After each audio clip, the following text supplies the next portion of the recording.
like you wanted.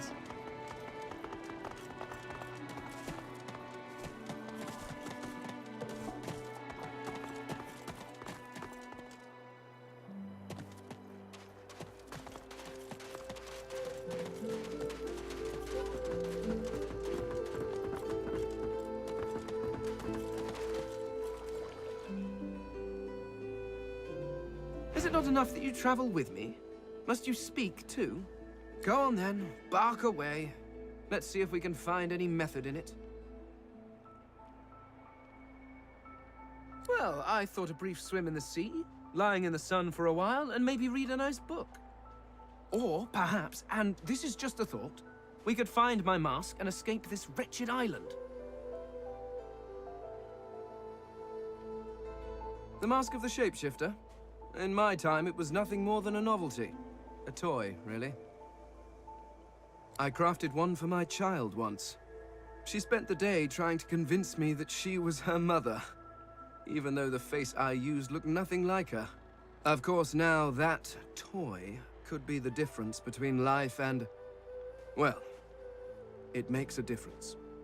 With that mask, I can shapeshift and walk through this world looking like any other simple mortal. I could look like a lizard, a dwarf, a human, any creature whose face I can procure. It certainly makes traveling through towns easier.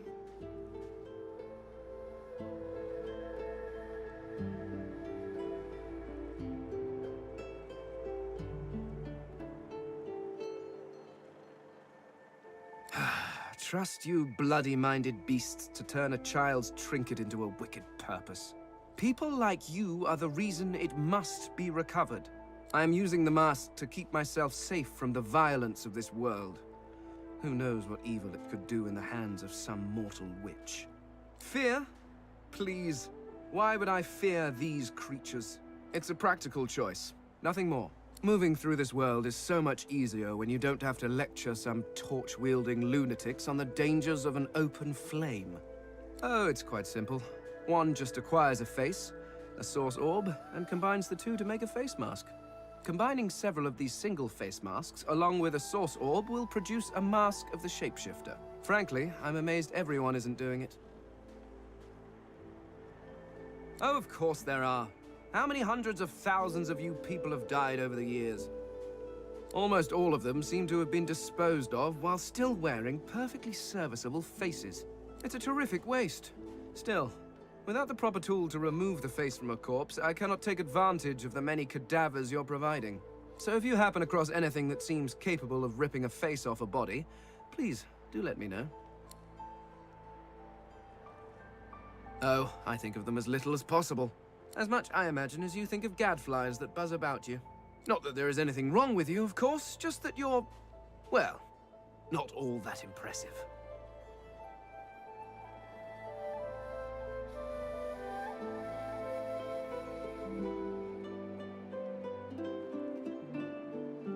As impeccably mundane as I have come to expect from this world. Regardless, further study will be required.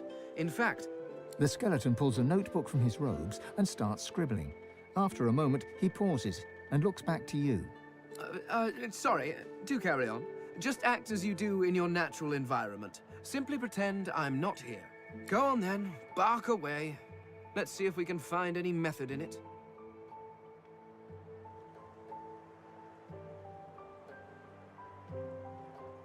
Ah, this is perhaps the first intelligent question you have asked. After all, one should always try to learn from one's betters. My people are a race far beyond anything that exists in the world today. We seek to master the secrets of the universe. We craft wonders to last through the ages, long after your crude tools have rusted to nothing.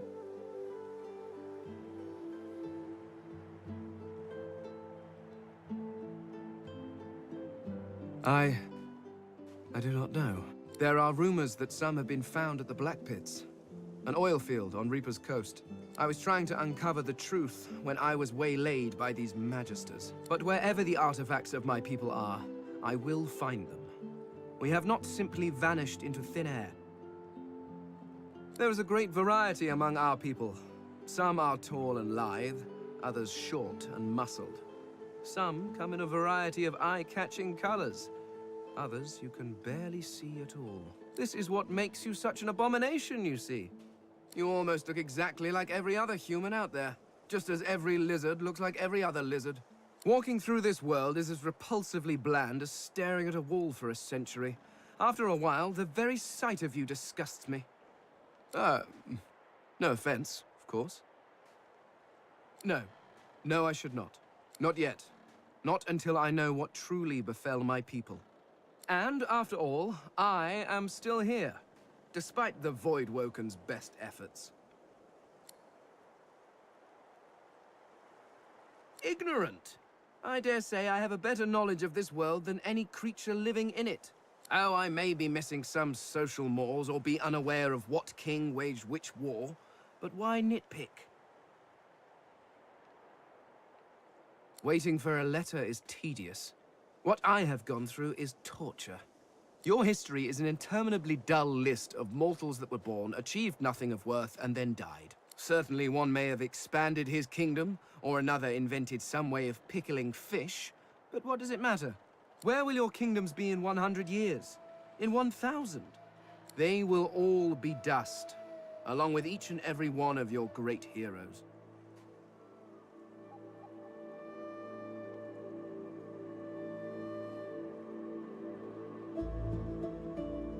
Your people and nations come and go, mayflies screaming their importance at a universe that cannot listen.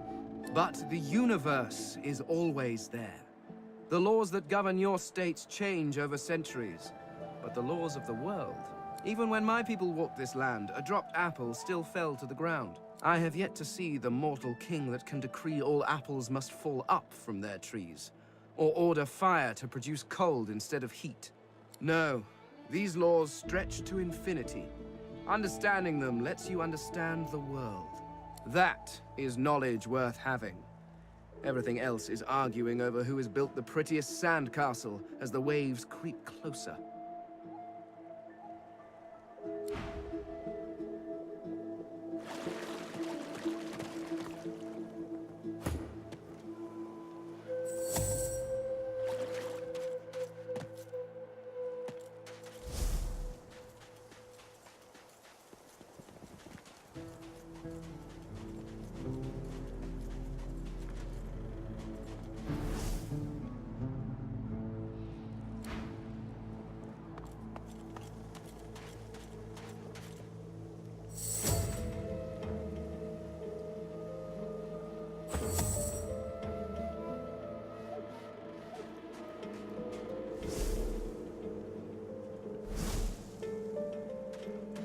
Don't mention my name to Griff.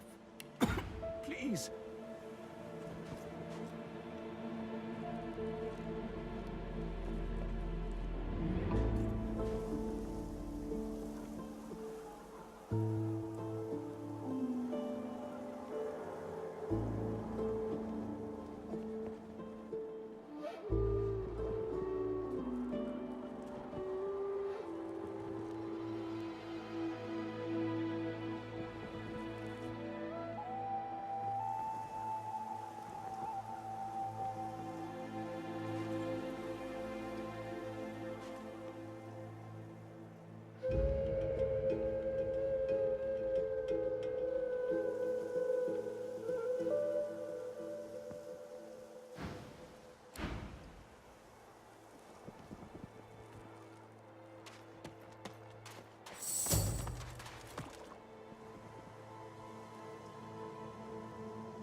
Is it not enough that you travel with me?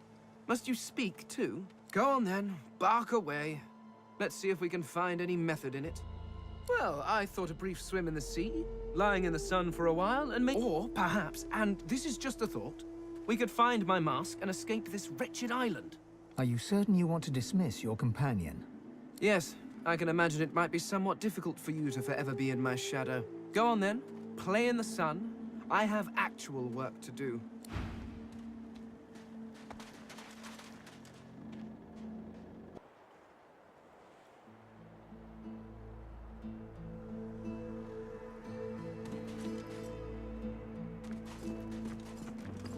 What took you so long?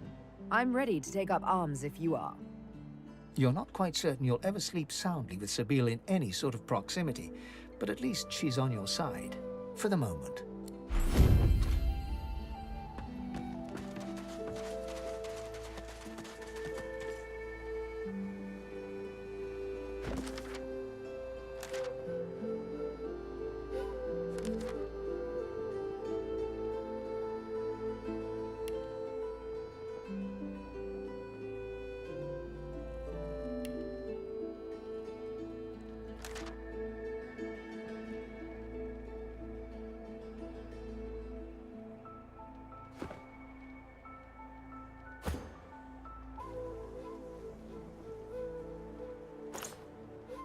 A single name throbs across your brain. Verdas, Verdas, Verdas!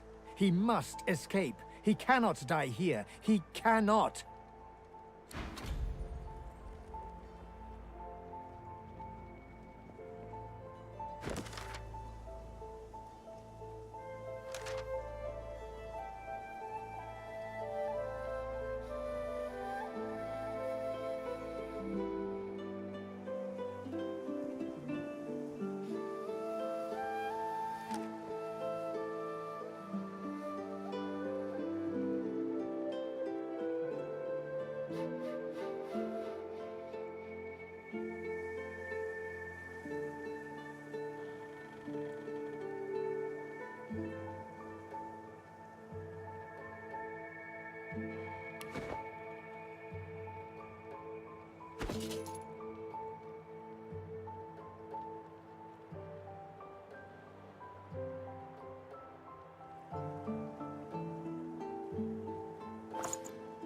You hated your work for the Order.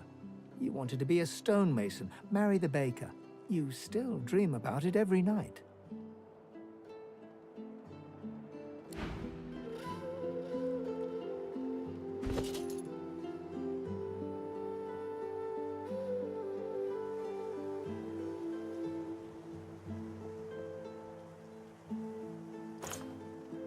You are ever sodden, ever sandy. The smell of guts and sea waste cling to you like a ghost. You sought freedom, the life of a seaman, but you didn't find it.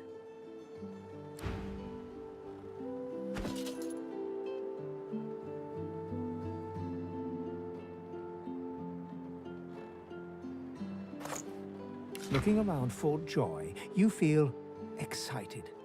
A new environment to explore, new people to meet, new challenges to overcome. Who knows what could happen here?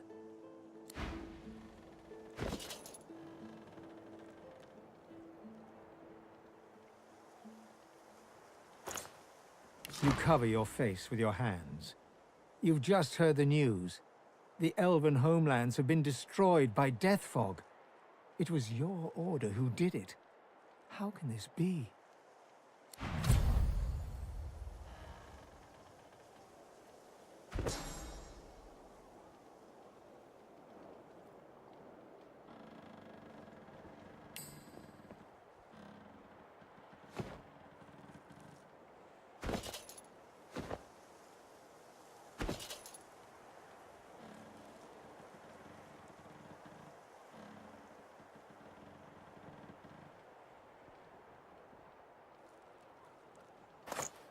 Early memories are overshadowed by a terrifying death, a tempest of teeth, scales, and snarls. You never imagined it would end like this.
As you're about to approach the lizard, Sabine cups your chin between thumb and index finger, then guides your eyes to hers.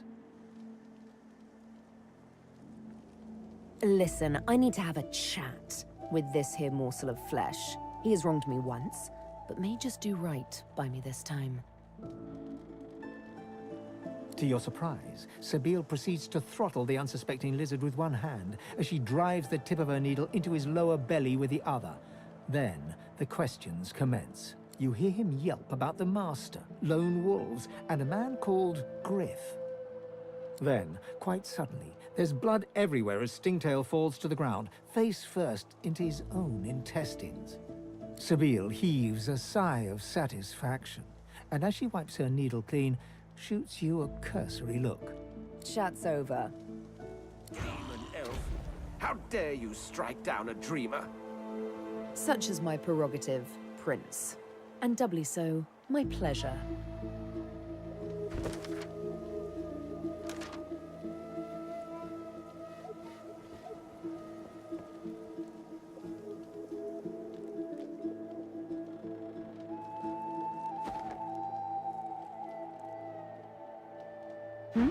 Something on your mind?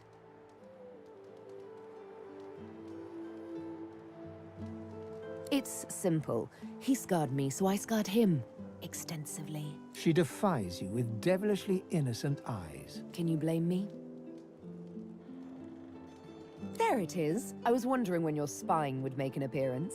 Anyway, what's dead is done, so let's move on, shall we? Despite my high hopes, this scar disfigures me still. The search for the Master continues, of course. Hungry work, the hunt. And you know what? I'm feeling a bit peckish. Stingtail mentioned a cook, as it happens. Fellow named Griff. 2 birds, 1 stone. How about it?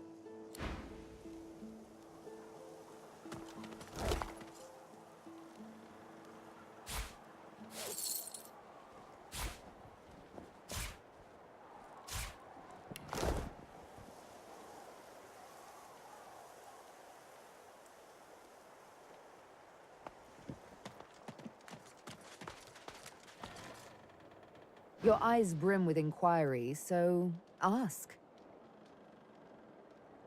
We may see no bars, but we are firmly behind them here and now. As I hunt for answers, escape must ever be on our minds. Let's save those for later, shall we? Not quite the thing I tend to share with strangers. Ha! Nonsense. We've already cheated death coming here. We have but to cheat the living to leave. Ha! Shouldn't be too hard, trust me. May require some needlework, though. In a final heartbeat. Why? Did you assume I wouldn't?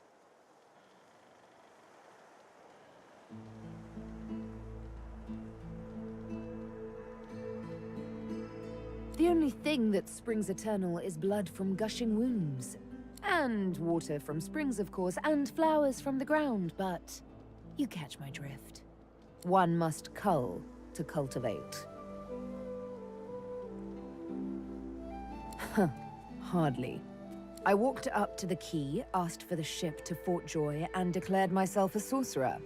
I'm here to hunt, remember? Here to play a game of tic-tac-terminate with a special certain someone.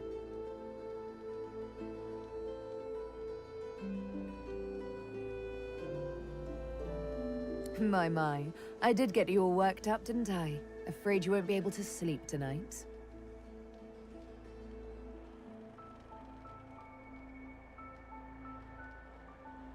She pulls her hand away, quickly and violently, as if bitten by a snake.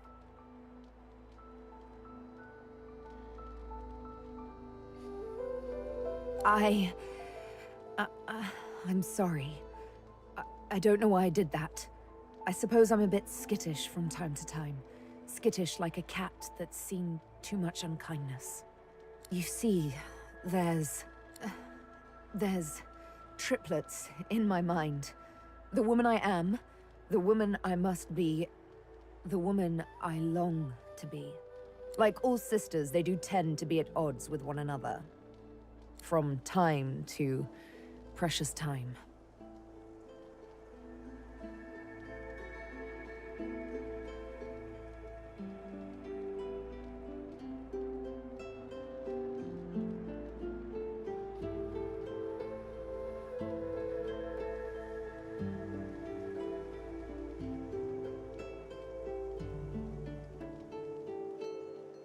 If the present is all that matters, you must take me as I am.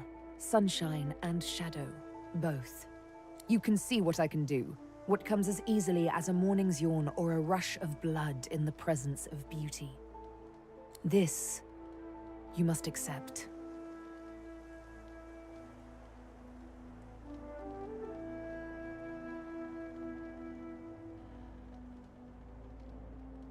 Thank you.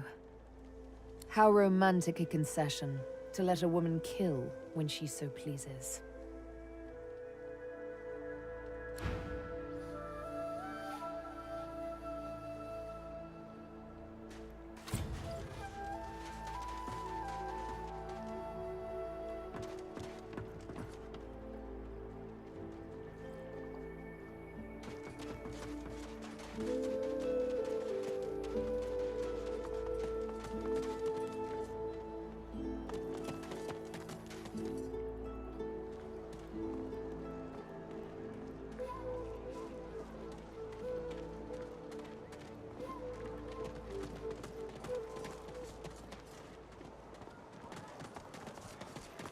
Worse than war rations, I these. got that special shipment you was asking after.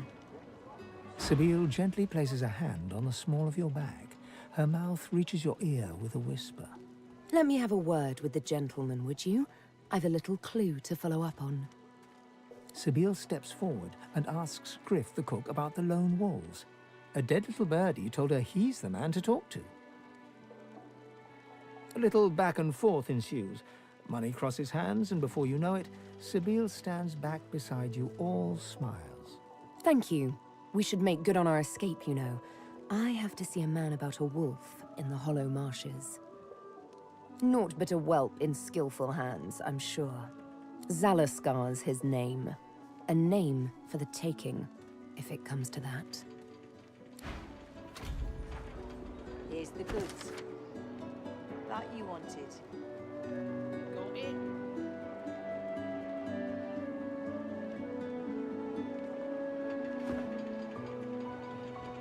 Ah, you're back. Oh, it's so good to see you, mate. You know who you look like? The moon. I bet you hear that all the time, don't you? He turns the card over and holds it up to the light, smirking. Got your hands on my sparkler, did you? Well, put it to good use. The louses I have at the card table could use a good shake-up. Sure, have a look.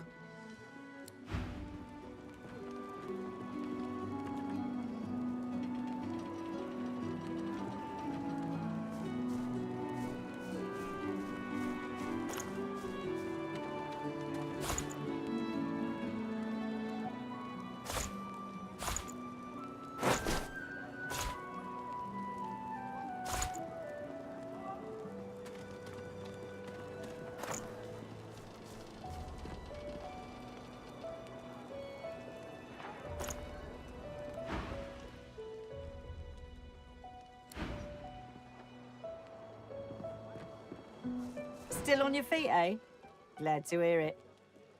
Feel free to take a... Only the finest, you know.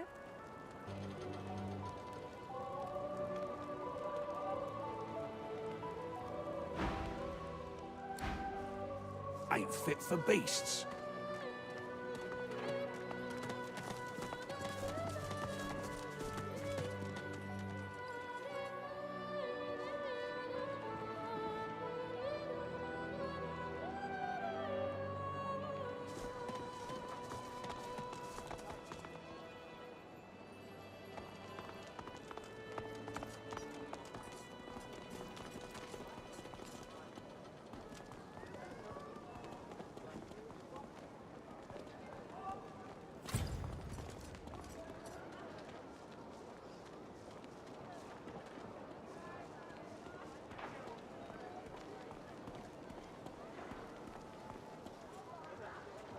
Nice and slow.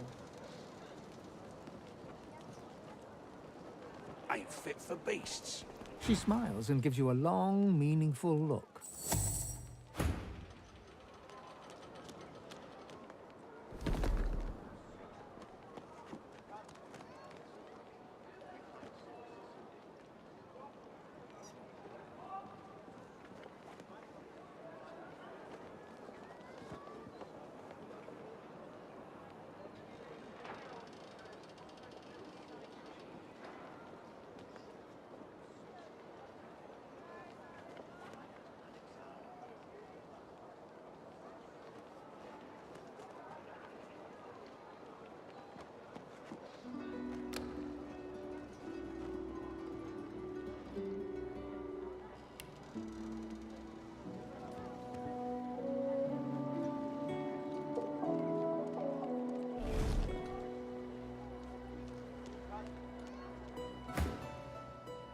Soon!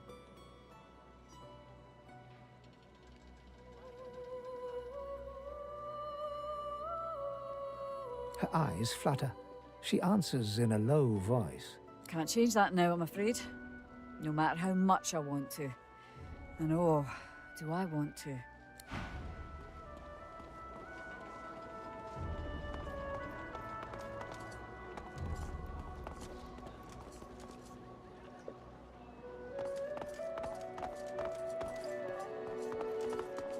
Not too worse for wear, are you? So, how'd it go?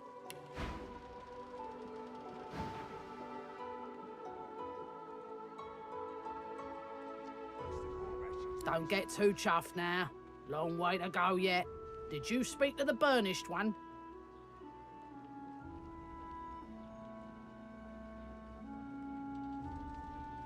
Good. I doubt that's the last you'll be seeing of him. There are those of us who believe he's the key to ending all of this mess. The Order, the Void Woken, all of it.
Worse than war rations, these.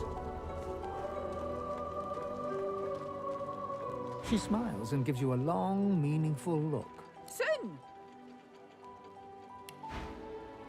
When another divine arises, will source change back?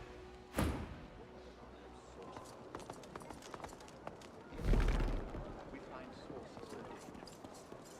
What is his daring?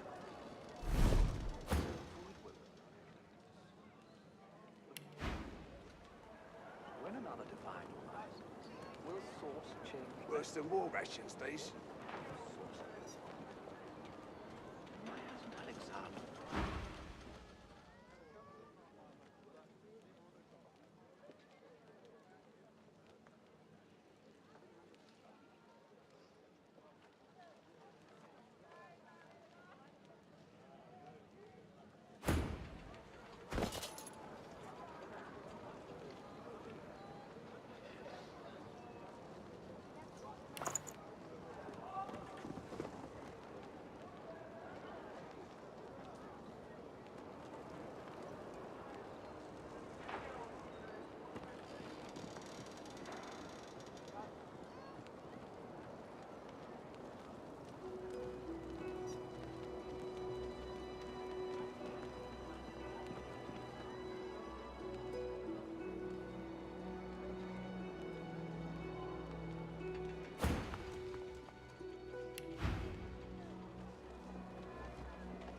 Ain't fit for beasts.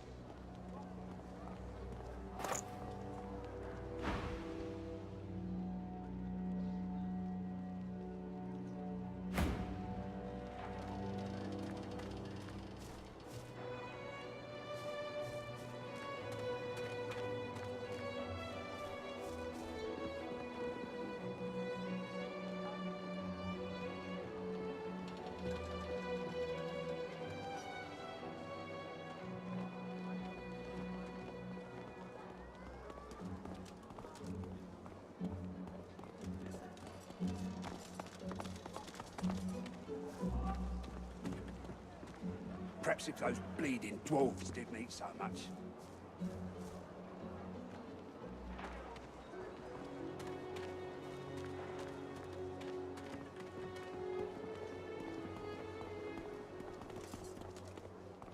Still on your feet, eh?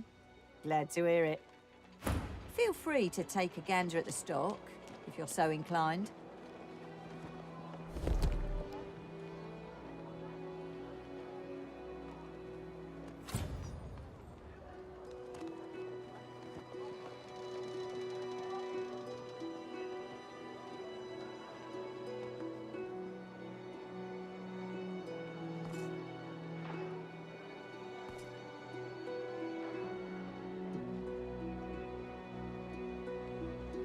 Worse than war rations, these.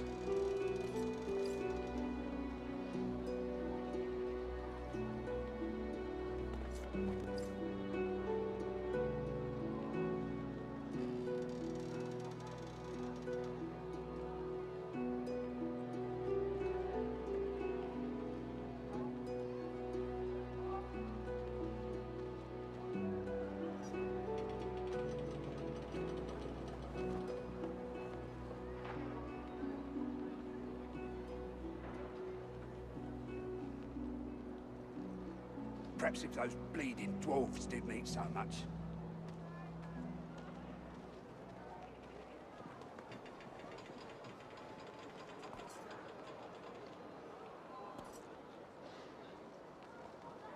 Ain't fit for beasts.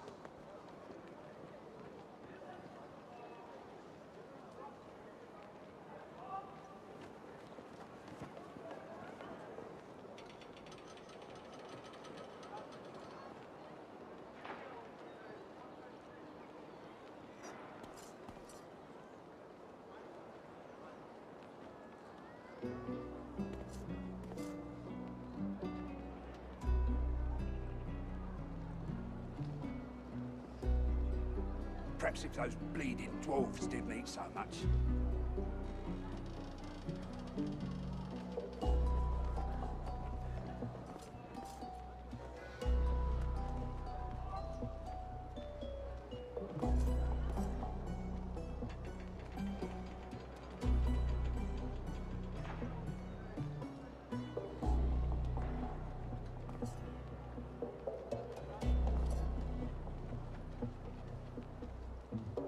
more rations, these.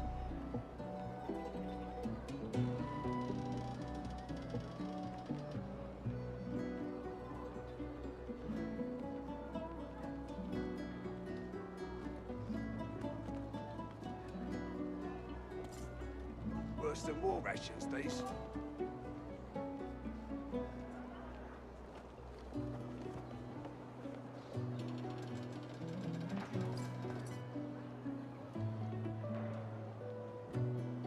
Perhaps if those bleeding dwarves didn't eat so much.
Ain't fit for beasts.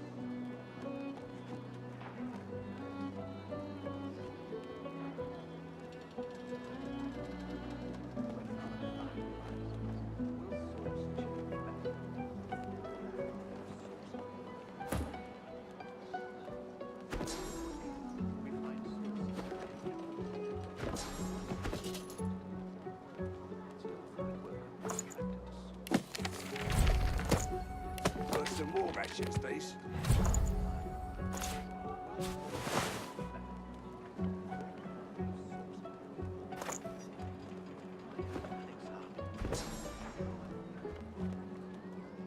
Ain't fit for beasts.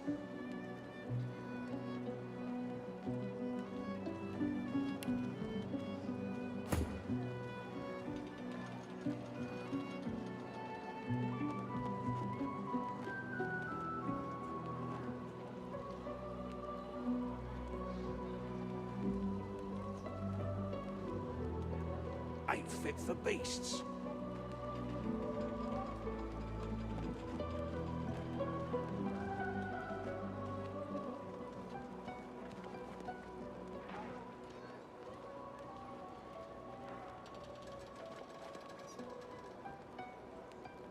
Worse than war rations, these.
Only the finest, you know.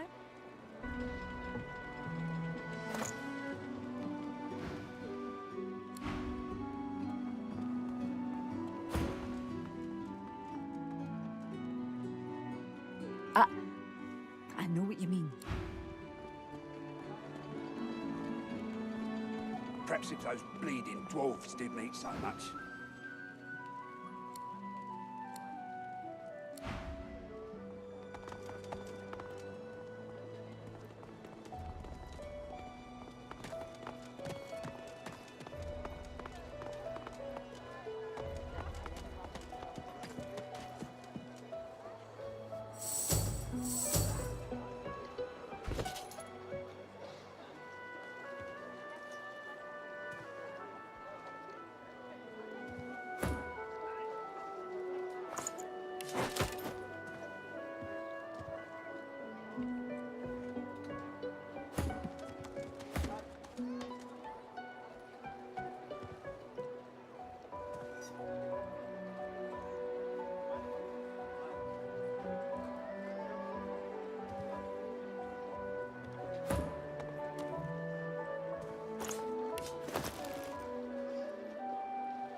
She looks at you with wet eyes and manages a wink before returning to her work. Good to see you. You take care now. And don't you let me down.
Yet so quickly we find sources so dangerous.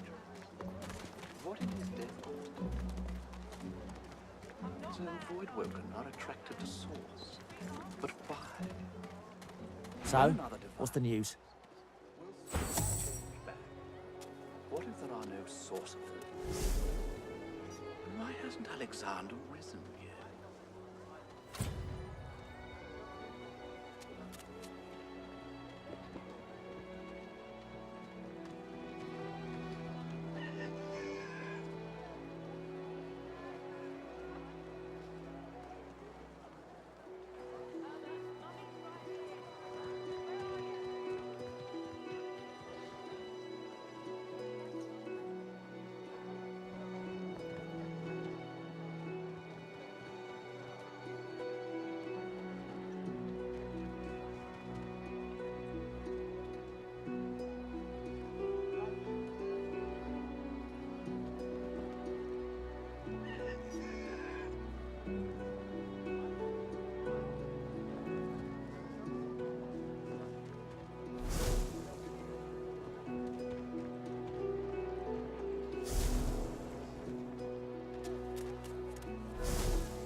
Thousand months of dust.